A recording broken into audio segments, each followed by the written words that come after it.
Hey there everyone, welcome to another YouTube episode of Creative Calling Podcast. I'm your host, Briana Christine, and some of you may know, if you follow me on Facebook, that I made a huge announcement for me. I have been dancing, as a lot of you know if you've been listening to the podcast for any time in the last year. I even interviewed one of who I consider my mentor, Melissa Dexter, in one of my interview episodes before we started this mini-series. And really, as I've been in this journey of transitioning, I made another huge life transition away from a previous relationship that I had, and now I've started to explore a new career in dance, which dance is something I've been doing for 15 years, but really I didn't see any sort of career path for it at all. And through my experiences and learning partner dancing and learning all these new exciting things, for me it's really exciting because I love dance.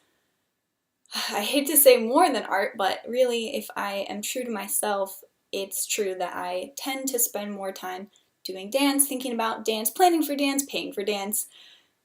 And when I took a look at how I was treating dance versus how I was treating my career in design, I really just had to say to myself, what are you doing? Why don't you just be who you are? You have a podcast where you tell people to be who they are and to follow their dreams. So I was kind of waiting for this permission, this sort of like credibility, this like, well, how can I say this? I have a degree in design, I have clients in design, I've been working in design a lot longer than I've been working in dance. And just this past weekend, I went to a competition in Phoenix, and out of 76 girls, I took second. And the way that works, because some of you might know I do partner dancing, and you're like, what do you mean out of 76 girls? Don't you dance with a partner? Yes, there's so much to say with that. Anytime I go to compete, it's completely freestyle. I never know who I'm going to dance with. I never know who my partner is going to be. And the way that you build credibility in the community is through freestyle dancing, basically. You can dance with a partner, I've done it, but you don't get any like points or credibility for it, because if you train with the person, then it's basically like cheating. I know, it doesn't make any sense. It's completely different in the ballroom world, but that's the way it works. And so I obviously was incredibly excited when I took second this weekend out of 76 girls. Yes, so I announced my new title on Facebook yesterday out of pure joy and excitement that I am officially changing my title to dancer. So what does that mean for Creative Calling Podcast is that means that everything stays the same, because I'm still the same person. I still like to talk about the same things. I still have the same voice. I still have the same personality. It's just like I'm officially just shifting my language to sound more like dance and less like creative business, designer, illustrator. Of course, those things will probably come up because they're obviously related. I'm still phasing out clients that I had in the design world, but from now on, it's all dance. It's all dance. I'm going to be a full-time dancer. At least that's the plan. Oh, and this is a script.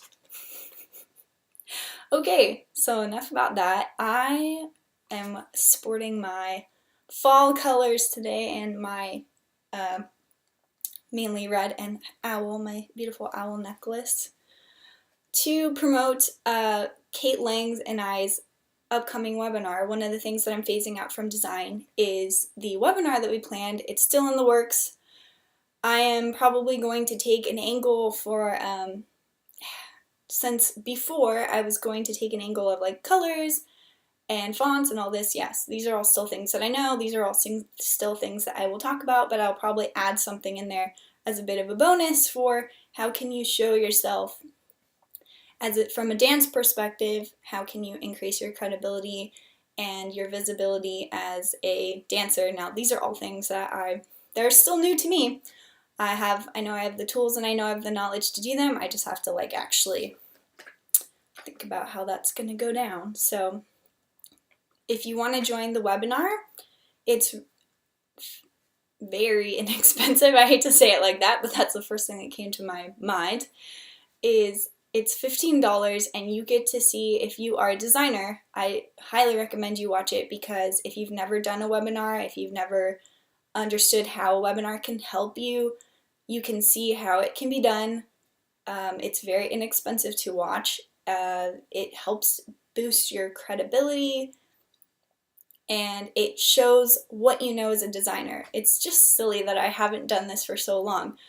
I really think that the reason that I finally became present on YouTube is because I started to learn how to dance. It just has given me more confidence. The way that I sit is different, the way that I appear is different, the way that I feel about myself is different, and all of those things have led me to become more visible.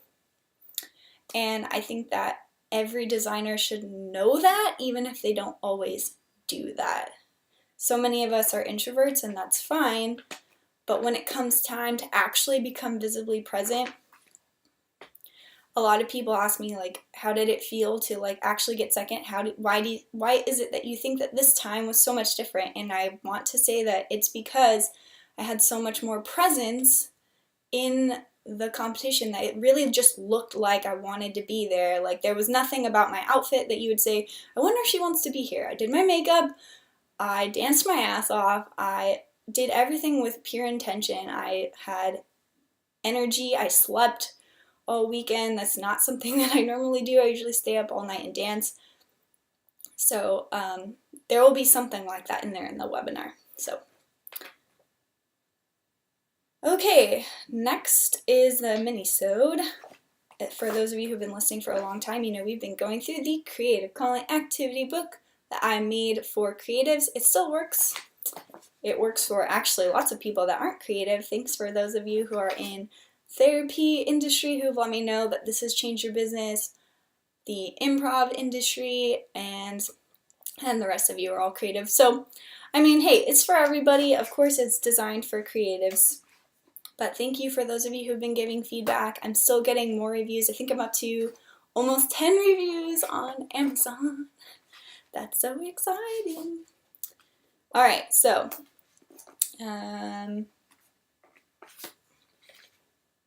yes, okay, we are on track. Let's get to the activity that's gonna kick your butt.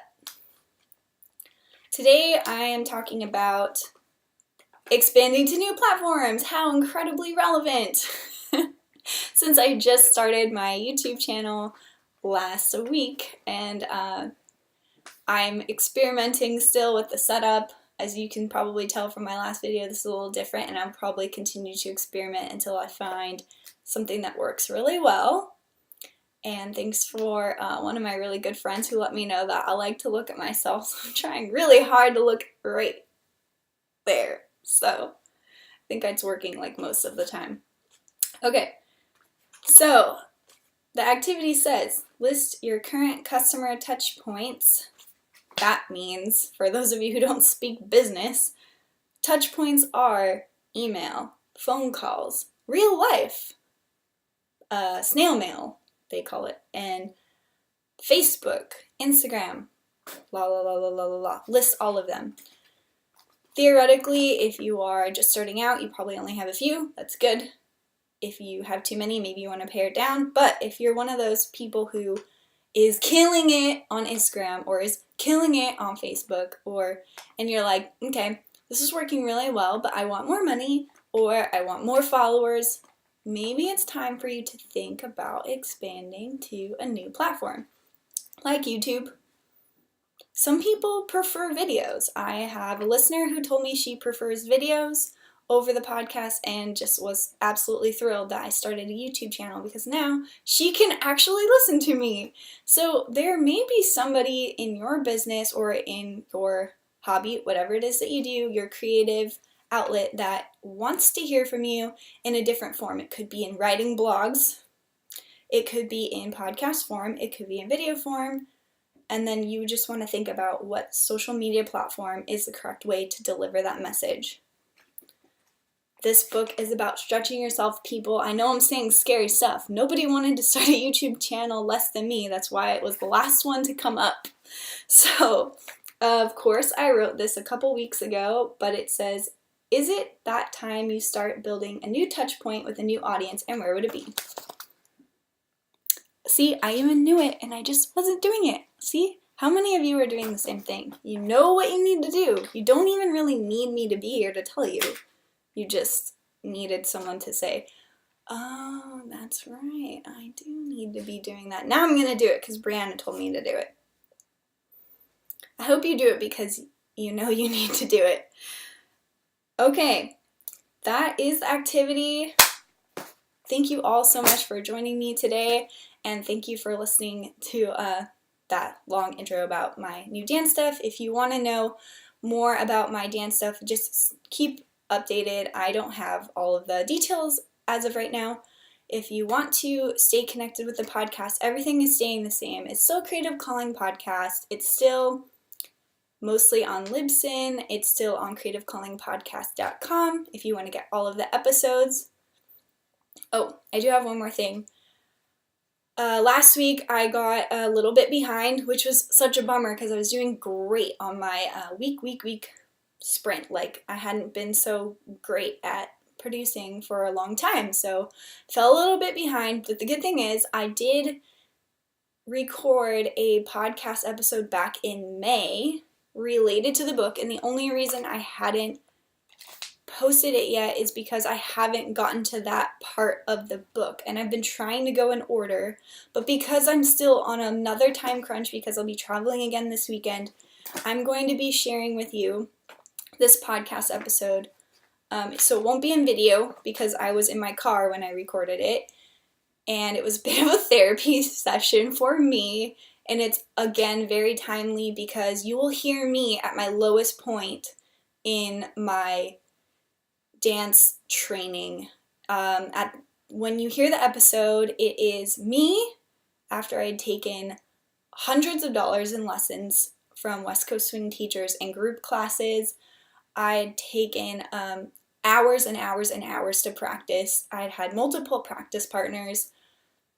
I even started to learn how to teach, and I did not even make, well, you will have to listen to the episode to hear how I feel and like how I was able to come down from this like really, really low point and still push through to now what is my greatest accomplishment so far in dance, and it's just going to keep getting better. I know it because I'm going to go practice in about 30 minutes, and I am I'm now being considered for teaching by some higher level, very prominent people in the community, and I just, every day just feels like an extra blessing. So if I could leave you guys with one thing besides be strong in pursuing your passions, you guys know I always believe in that, but just if you feel like get to know yourself, be aware. If you feel like you're working really hard and even when it pays off, it still doesn't feel good, maybe it's time for you to think that maybe it's time for you to experiment, think about it, and see if there's something else that might be better for you. Maybe something that you've been putting off, something that you know is right, but it's not clear what the path is. Maybe just explore that path a little bit more like I did, and then realize, oh my gosh, there's totally a career path here that I didn't know.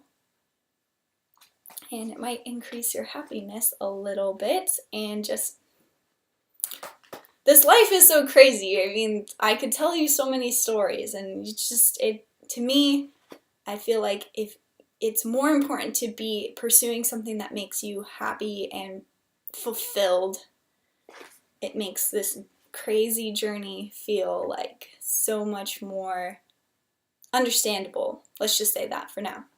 I'm going on a rant, so it's totally not in the script, so I'm just gonna quit while I'm ahead. Thank you guys again so much for listening. Look out for that next episode of me, audio portion. If you like this video, if you want to keep seeing more of me, subscribe on my YouTube channel, and yep, Subscribe on iTunes, subscribe on SoundCloud, share it with your friends. Until next time.